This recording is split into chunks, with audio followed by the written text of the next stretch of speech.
There are three ways that you can go solar, and in this video, we're going to explain those three options and give you the key details for each system.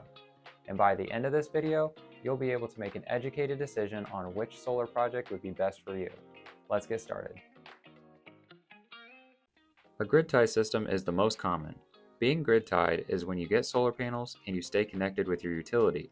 This way, you'll be able to draw power from both your utility and your solar panels. Some utilities offer credits for sending extra solar power back to the utility grid. This is called net metering or net billing, and that topic will be covered in a separate video. Let's break down the flow of electricity for a grid-tied system, and let's use a house solar install as an example. The solar panels will create the power that flows to an inverter.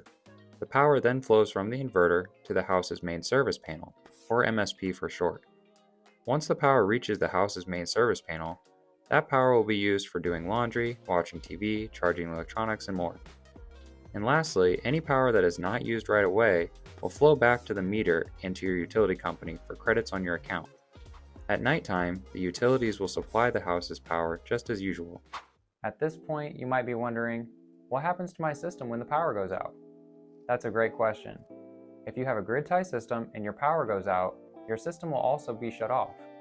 Now, if you're looking for backup power, let's go ahead and talk about the next option, the hybrid system.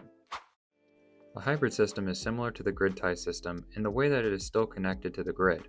However, a hybrid system has backup battery power. In the case of a power outage during a storm or other emergency, the hybrid system will allow the lights to stay on and the solar will continue to produce power without the utility. Let's break down the flow of power on a hybrid system. Again, we will be using a house solar install for an example. The panels will produce the power, sending the power to the inverter. The inverter then sends the power to the house. Any power that does not get used right away will be then sent to the batteries first to make sure that they are 100% charged. The inverter can sense when the batteries are at 100% and then will send any extra power to the utility company for an account credit. At night, the power is provided by the utility just as usual. We've been talking a lot about going solar and staying connected to the utility, but there is a third option, off-grid. Let's go ahead and get into it.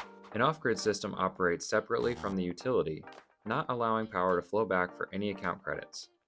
The system will require battery banks of a more significant size to support storing more power. Let's break down the flow of electricity for an off-grid system. The solar panel will generate power that flows to the inverter. The inverter will push that power to the load center, or LC, to power the home or other loads. Any extra power will be used to charge the batteries. There is an important note. When calculating the number of panels to operate in an off-grid system, it is equally important to calculate the size of battery bank storage you will need to operate things without the sun.